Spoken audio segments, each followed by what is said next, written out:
Sore hari ini, tepatnya nanti pukul 18 sampai dengan pukul 21, ada kuliah untuk mata kuliah Pendidikan Agama Kristen Multikultural. Siang ini saya mencoba untuk menyampaikan salah satu instrumen yang penting dalam perkuliahan, yaitu kontrak perkuliahan. Kontrak perkuliahan ini adalah dalam mata kuliah Pendidikan Agama Kristen Multikultural. Harapannya adalah bahwa setiap peserta mampu menerima perbedaan dan hidup serta berkarya dalam perbedaan tersebut. Ini menunjukkan nama mata kuliah serta kontrak yang melekat pada mata kuliah ini, sehingga setiap mata kuliah mesti punya kontrak. Kontrak ini disebut dengan kontrak perkuliahan. Kebetulan saya mengajar Pak Multikultural, maka kontraknya disebut dengan kontrak perkuliahan Pak Multikultural.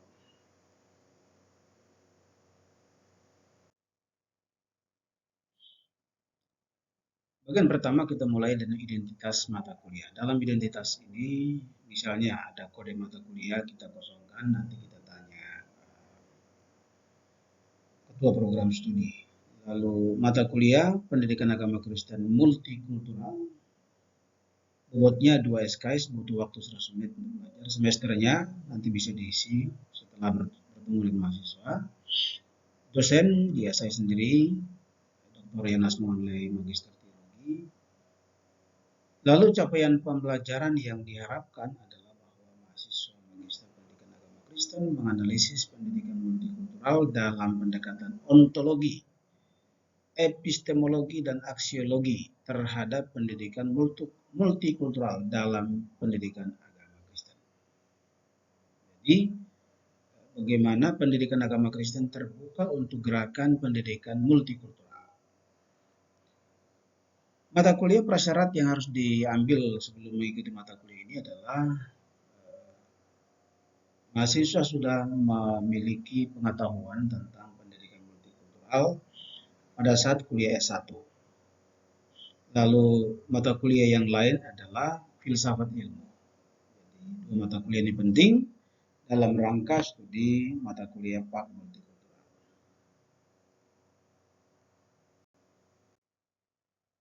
Yang kedua adalah kegunaan mata kuliah. Kegunaan dari mata kuliah ini adalah memberikan dasar pemahaman kepada mahasiswa, magister bukan maister tapi magister pendidikan agama Kristen tentang ontologi multikultural. Lalu ada epistemologi pendidikan agama pendidikan multikultural dan aksiologi pendidikan multikultural, baik secara tersendiri maupun terintegrasi ke dalam pelaksanaan pendidikan agama Kristen di sekolah formal seperti SD, SMP, SMA, dan seterusnya. Perguruan tinggi dan pendidikan non formal yang dikelola gereja seperti sekolah minggu dan katekisasi atau pelayanan kategori lainnya, disesuaikan dengan apa yang dipakai dalam gereja. Lalu deskripsi mata kuliah merupakan penjelasan singkat tentang pokok-pokok yang akan kami sajikan selama memberi kuliah kepada para mahasiswa.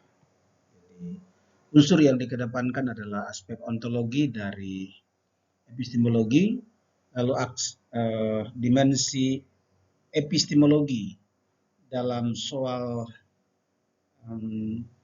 multikultural, dan terakhir adalah aksiologi. Sejauh mana ilmu ini berguna bagi setiap orang yang mempelajarinya. Lalu CPMK atau capaian pembelajaran mata kuliah. Ini ada double mata kuliah, jadi CPMK mata kuliah yang saya asuh. Mahasiswa STT IKSM Santosa ASI meyakini hakikat realitas multikultural dalam pendidikan dan pendidikan agama Kristen. Sebagai behaviornya, setelah berdialog secara edukatif, filosofi dengan pendekatan ontologi, dan merinci realitas multikultural secara tepat dan benar.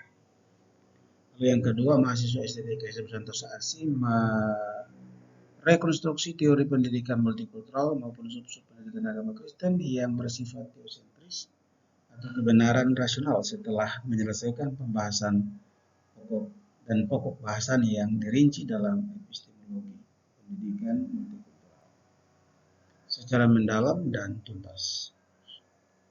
Lalu terakhir yang ketiga dari CPMK, mahasiswa STTIK SIM Samposasi beraksiologi atau menerapkan nilai-nilai pendidikan multikultural terhadap teori pendidikan multikultural dalam pendidikan agama Kristen. Setelah belajar dan menerapkan secara baik dan benar. Organisasi materi kuliah itu ada pendahuluan, lalu isi, ini pokok-pokok yang akan disajikan, ini harus dibuat. Lalu setelah organisasi sebagai bagian keempat dari kontrak,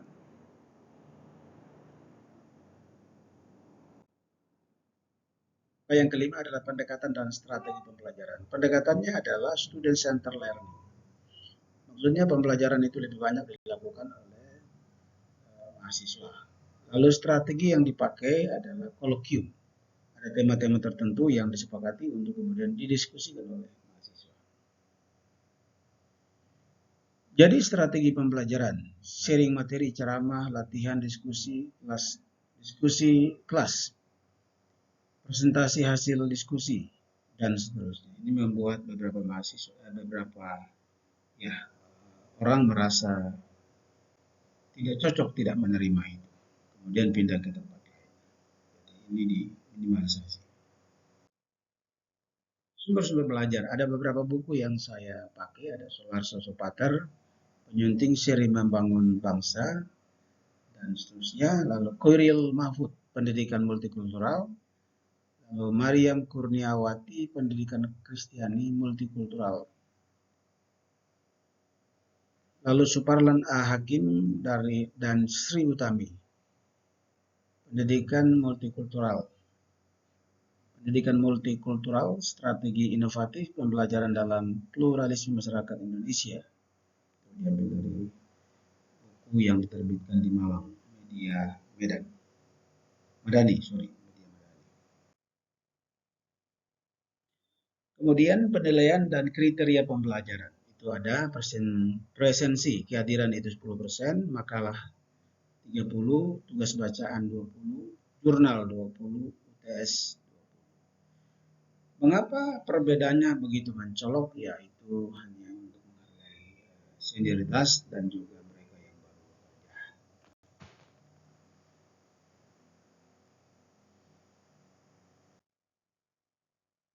Tugas baca, ini buku-buku yang saya sudah tentukan, Bapak Ibu melihatnya dan memilih, kemudian membaca buku-buku ini.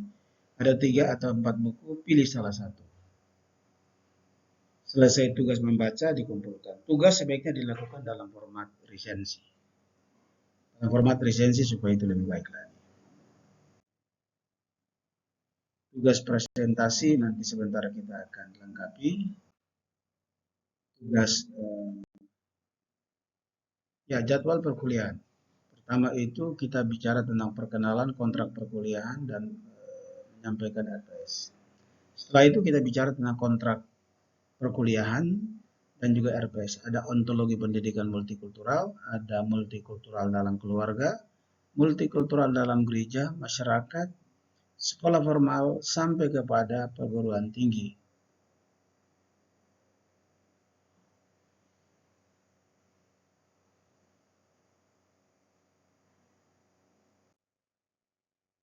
Jadwal perkuliahan seperti ini, kita menentukan jadwal perkuliahan, materinya apa, kita tentukan untuk kita bahas secara bersama.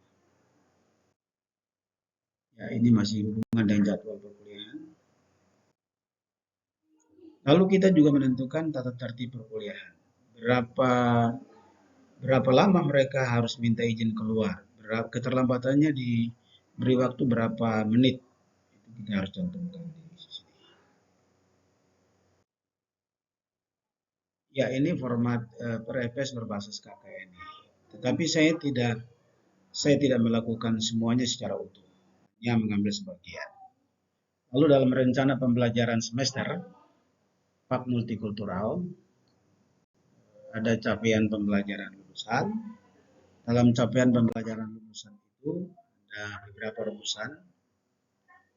S2, menjunjung tinggi nilai kemanusiaan dalam menjalankan tugas berdasarkan agama, moral, dan etika. Lalu S6, bekerja sama dalam memiliki kepekaan sosial serta kepedulian terhadap masyarakat dan lingkungan. PAU1, mampu menerapkan pemikiran logis, kritis, sistematis, dan inovatif dalam konteks pengembangan atau implementasi ilmu pengetahuan dan teknologi yang memperhatikan dan menerapkan nilai humaniora sesuai dengan bidang keahliannya. Mampu mengambil keputusan secara tepat dalam konteks penyelesaian masalah di bidang keahlian berdasarkan hasil analisis dan informasi dan data.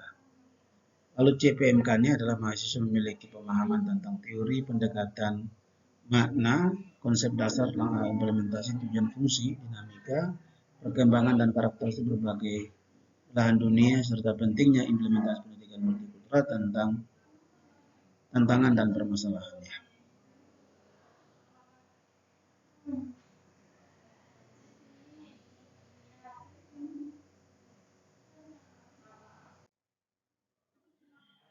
Ya, lalu kita sampai pada bagian akhir adalah bahwa jika ini sudah disetujui, maka ini kita baca bersama untuk kemudian ditandatangani.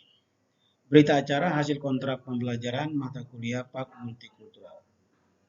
Setelah menjelaskan kontrak perkuliahan berupa penjelasan peta konsep mata kuliah PAK Multikultural dan komponen-komponen RPS berbasis KKNI serta sistem penilaian dan tugas terstruktur, maka kedua belah pihak, yaitu dosen dan mahasiswa, menyusun RPS mata kuliah PAK Multikultural yang dijadikan sebagai pedoman perkuliahan selama semester yang berjalan.